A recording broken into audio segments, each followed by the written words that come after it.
Yo, you guys, this is Blacklist of the Abyss, and this is my review for Naruto Shippuden, episode 334. Now, I'm not gonna lie, I really enjoyed this episode. I really enjoyed it.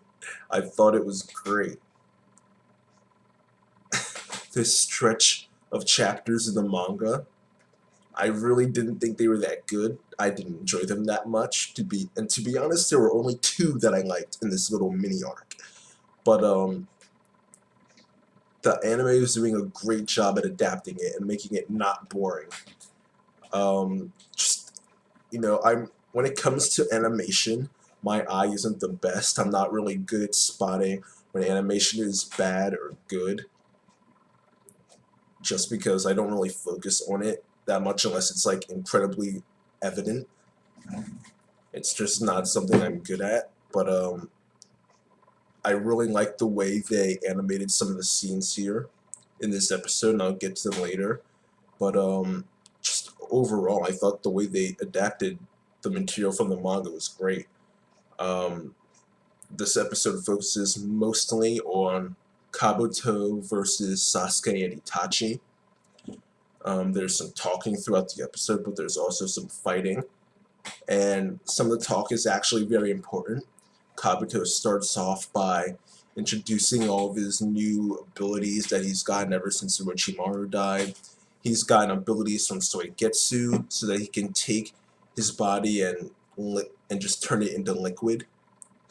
He actually tells us that Karin is an Uzumaki, so that's a big reveal since Naruto is no longer the last Uzumaki.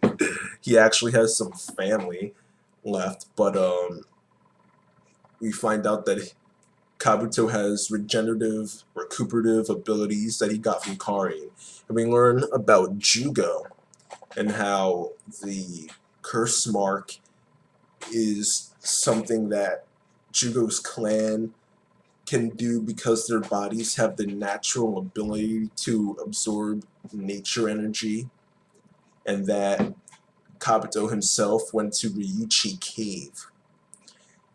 And Ryuchi Cave is the snake version of Mount Myoboku and the Shikotsu Woods.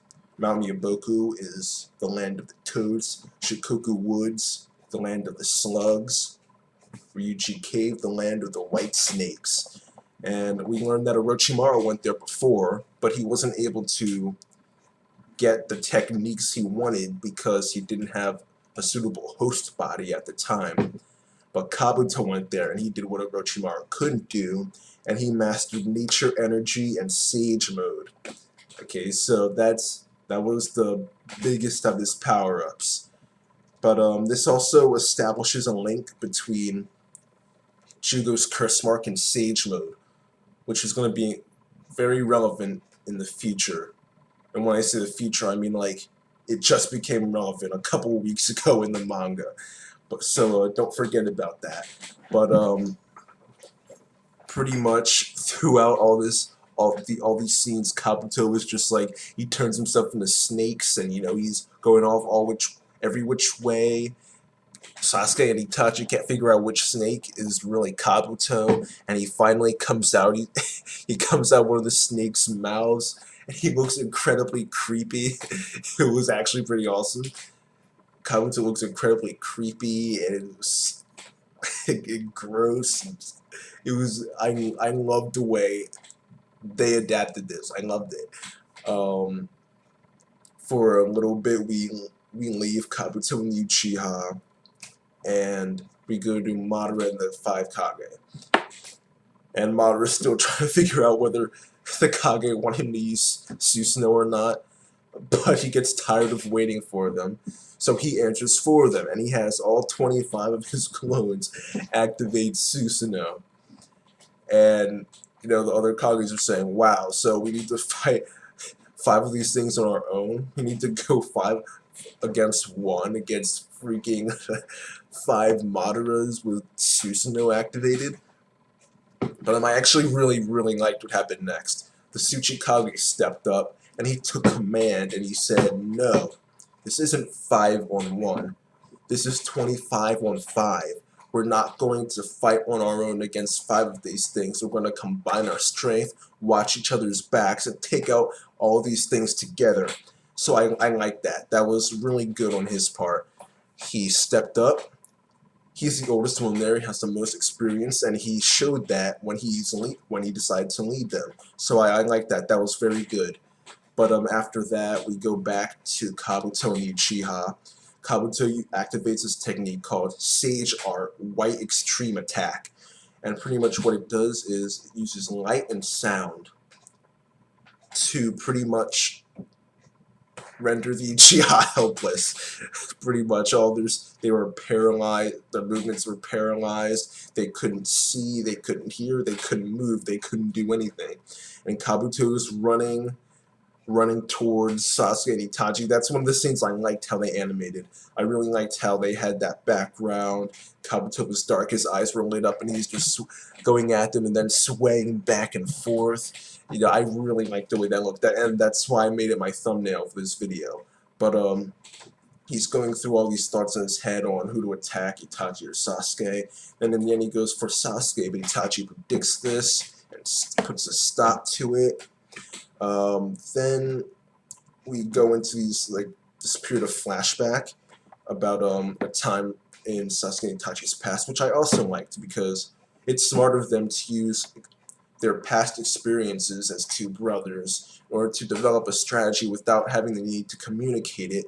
Because if they communicate to each other, then Kabuto is going to be right there to hear it. So it's good that they found a way to create a strategy without telling Kabuto at the same time. So I like that. And I also like the way they went back and forth between flashback and real time.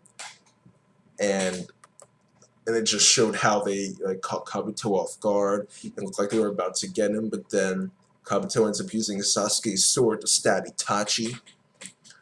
But Itachi takes advantage of that to activate a genjutsu on Kabuto, which I also like the way they animated that with the crows flying everywhere with the bright light behind it. I really like that. So the way the episode looked, the way everything was done, the stuff that actually happened in the episode, the information on Kabuto's power-ups, the moves that he used, everything. I thought it was a great episode. So I'm giving this episode of Naruto Shippuden a 9 out of 10. And that's it. 8 minutes, not bad.